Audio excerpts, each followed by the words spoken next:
as mãos levantadas, os braços cruzados, símbolos da resistência tantas vezes necessária. Mãos e braços que se multiplicam na solidariedade quando chega a hora de dizer não. Quem é que quer a greve segunda-feira, meia-noite? A história da classe trabalhadora é também a história dos limites que ela impõe à exploração. A invenção da máquina a vapor há quase 250 anos permitiu produzir mais, pagando cada vez menos. O ofício do artesão foi substituído pelo trabalho dos operadores de máquinas nas fábricas. As primeiras foram as de fiação e tecelagem. Nessa corrida, a Inglaterra saiu na frente. Não demorou para as máquinas chegarem também à mineração e aos transportes. Nas indústrias trabalhavam homens, mulheres e crianças com mais de 7 anos de idade. Os salários eram baixíssimos, as jornadas exaustivas e o ambiente de trabalho oferecia uma série de ameaças à vida. Nas cidades com condições de moradia precárias, a miséria, a fome e as doenças se espalharam. Em segredo, os trabalhadores começaram a se unir. As primeiras greves foram nas tecelagens e nas minas de carvão da Escócia, um dos países do Reino Unido. Não demorou muito e o parlamento britânico foi obrigado a reconhecer o direito dos trabalhadores se associarem. Nasciam os sindicatos, ou trade unions. As primeiras lutas foram por melhores salários e redução da jornada de trabalho. Mas como o capitalismo precisa de crises, essas conquistas nem sempre eram mantidas. O desemprego é um forte aliado dos patrões para aumentar a oferta de mão de obra e ampliar a exploração do trabalho. Quando tem trabalhador sobrando, fica mais fácil contratar com menores salários e menos direitos. É quando os trabalhadores voltam a se unir e brigar por novas conquistas, e não apenas dentro das fábricas. Uma delas teve início em 1838 na Inglaterra. O movimento operário unido exigiu direito a voto, uma luta que levou mais de 70 anos. Só os ricos escolhiam os representantes do parlamento britânico. Pela primeira vez na história, trabalhadores entravam na disputa política por democracia e por melhores condições de vida da população. Nascia na Europa a Primavera dos Povos, que levou milhares de operários às ruas de vários países exigindo mudanças. De lá, o movimento dos trabalhadores se internacionalizou e chegou aos Estados Unidos, onde em 1º de maio de 1886, operários de Chicago tomaram as ruas. A reação da polícia foi violenta, com presos, feridos e mortos. A data é lembrada até hoje em todo o mundo como o Dia Internacional do Trabalho. Para nós, Dia dos Trabalhadores. As mulheres também tiveram um papel importante desde muito cedo. Em 8 de março de 1917, 90 mil operárias russas se manifestaram contra as más condições de trabalho, a fome e a guerra. O protesto, conhecido como Pão e Paz, foi o embrião do Dia Internacional da Mulher, data que só foi oficializada 4 anos depois.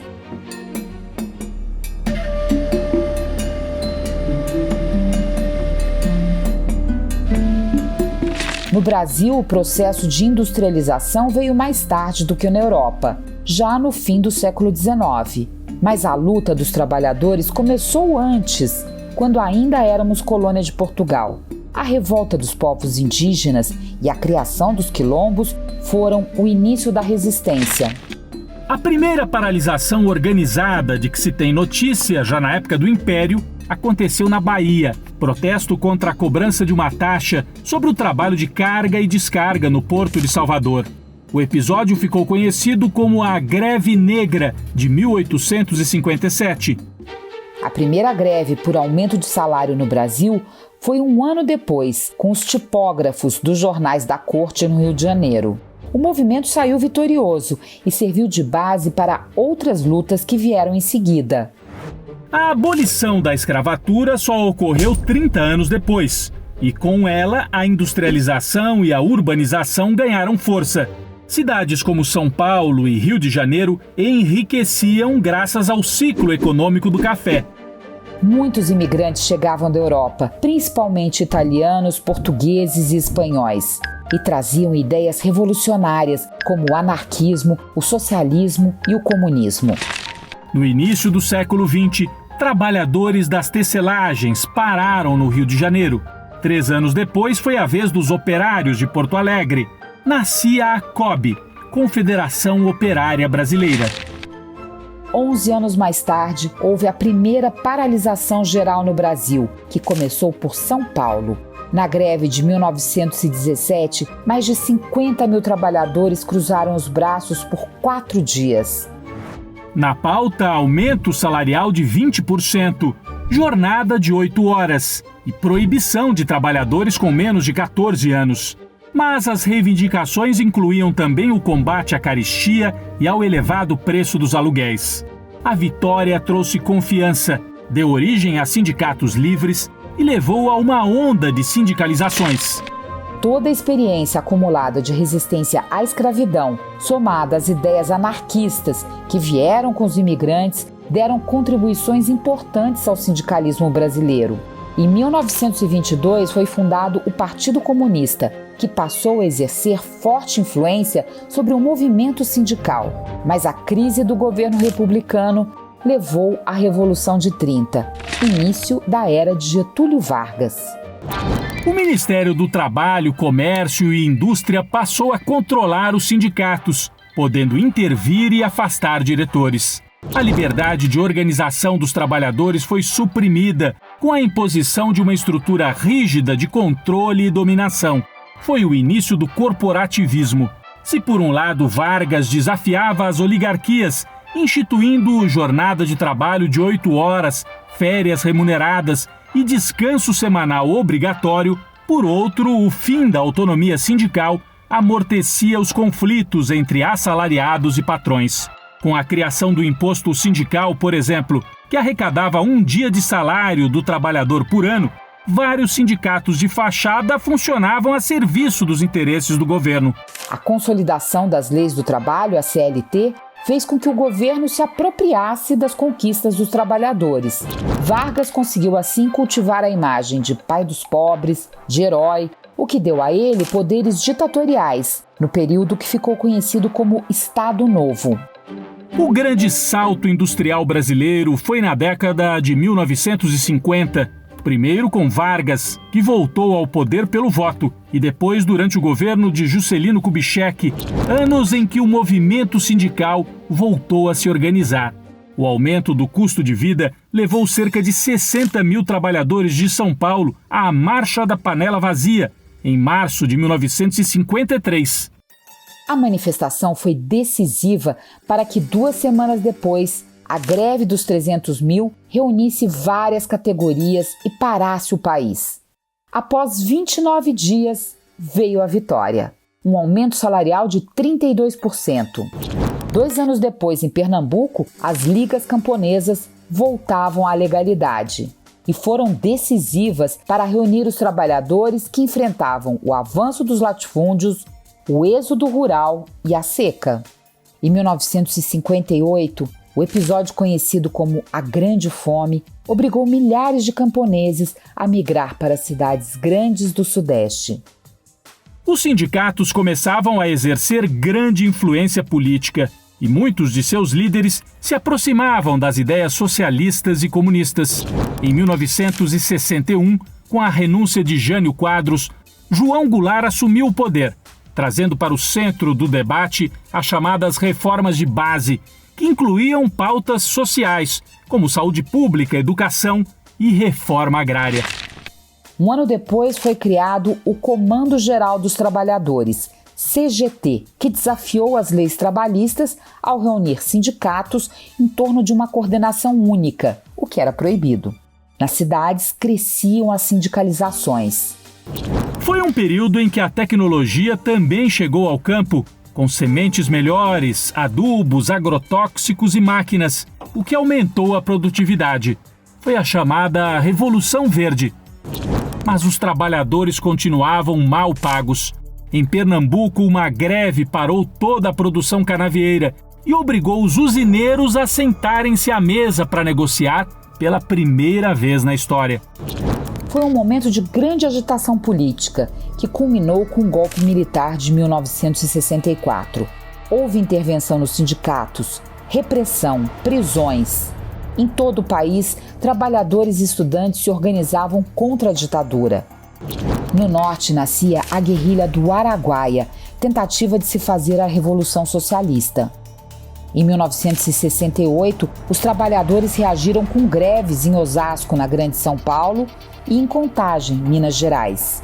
Em dezembro, o regime se fechou ainda mais, com o Ato Institucional número 5, que deu início aos anos de chumbo. Organizações clandestinas partiram para a luta armada contra o regime. A repressão foi tão grande que o movimento sindical também perdeu força. Veio o milagre econômico, financiado com empréstimos internacionais que fizeram o país crescer muito e rapidamente. Mas os trabalhadores não deixaram de se organizar. Em 1975, nascia o Sindicato dos Trabalhadores Rurais de Brasileia, no Acre, tendo Chico Mendes entre os seus dirigentes. O líder dos seringueiros tinha apenas 31 anos de idade. Assassinado a mando de fazendeiros em 1988 em Chapuri, Chico Mendes se transformou num dos maiores símbolos da luta ambiental do país e inspirou uma geração de outras lideranças rurais, muitas delas também assassinadas. Outra ativista que também se transformou em símbolo da luta no campo foi a sindicalista paraibana defensora dos direitos humanos Margarida Maria Alves, assassinada em 1983. É em homenagem a ela que, desde o ano 2000, trabalhadoras rurais de todo o país realizam a Marcha das Margaridas. Em 45 anos, 1.973 lideranças foram assassinadas no campo. E em mais de 90% dos casos, os crimes não foram esclarecidos. Nos anos de 1970, a crise do petróleo pôs fim às ambições brasileiras. Endividado, o governo militar teve que enfrentar o desabastecimento e o aumento do custo de vida. Foi quando o único partido de oposição permitido, o MDB, começou a aumentar seu poder no Congresso. Ao mesmo tempo, com o apoio da ala progressista da Igreja Católica, movimentos populares ganharam força. Cresciam as comunidades eclesiais de base, cujo objetivo era conscientizar os trabalhadores sobre a necessidade de formação política. As ideias do educador Paulo Freire surgem como referência fundamental desse movimento. Nos anos 60, havia-se uma espécie de otimismo profundamente ingênuo com relação à educação. É como se a educação fosse a chave das transformações. Nos anos 70, se negou o papel da educação, e não só da educação escolar, mas da educação inteira. Nos anos 80, houve uma correção disso e se passou de novo, ou talvez de forma mais clara, mais lúcida, a compreender a tarefa da educação numa perspectiva dialética. Quer dizer, a educação não é a chave da transformação, mas não se faz a transformação sem ela. Foi para transformar a realidade que o movimento sindical voltou com toda a força. Em maio de 78, metalúrgicos decidiram parar no ABC e em Osasco, na Grande São Paulo, em Betim e João Monlevade, Minas Gerais. Isso mobilizou mais de 500 mil de operários. À frente das negociações, um jovem sindicalista de 32 anos, Luiz Inácio da Silva, o Lula. Era o início do novo sindicalismo no Brasil e do surgimento de novos atores sociais que fizeram história. Nós partíamos do princípio de que o dirigente sindical não deveria ficar na porta dentro do sindicato aguardando que o trabalhador viesse ao sindicato. Nós entendíamos que o dirigente sindical deveria ir à porta da fábrica conversar com os trabalhadores para que os trabalhadores começassem a sentir confiança no sindicato. Na medida em que eles sentissem confiança no sindicato, é que eles começariam a frequentar o sindicato. Ora, e por que isso? Porque nós tínhamos o hábito de ver os dirigentes sindicais convocarem os trabalhadores na porta da fábrica, os trabalhadores não compareciam nas assembleias, E depois os dirigentes sindicais ainda acusavam os trabalhadores de negligência por não ter participado das assembleias. Olha, e aí eu me perguntava, por que os trabalhadores não participam? Era porque o sindicato não tinha confiança dos trabalhadores. O sindicato não era visto como instrumento de luta dos trabalhadores. Então nós começamos a inverter isso a partir de 75. Nós começamos a mudar, ao invés de esperar os trabalhadores vir ao sindicato, nós começamos a ir de madrugada, de tarde, na hora do almoço, na hora da janta, na porta de fábrica conversar com os trabalhadores. E aí eles se deram conta que tinha uma entidade que efetivamente falava a linguagem deles e que efetivamente estava na porta de fábrica, onde o trabalhador está na maior parte da sua vida. Em 1979, canavieiros cruzaram os braços em Pernambuco, numa paralisação que atingiu 200 mil trabalhadores. E foi um sucesso.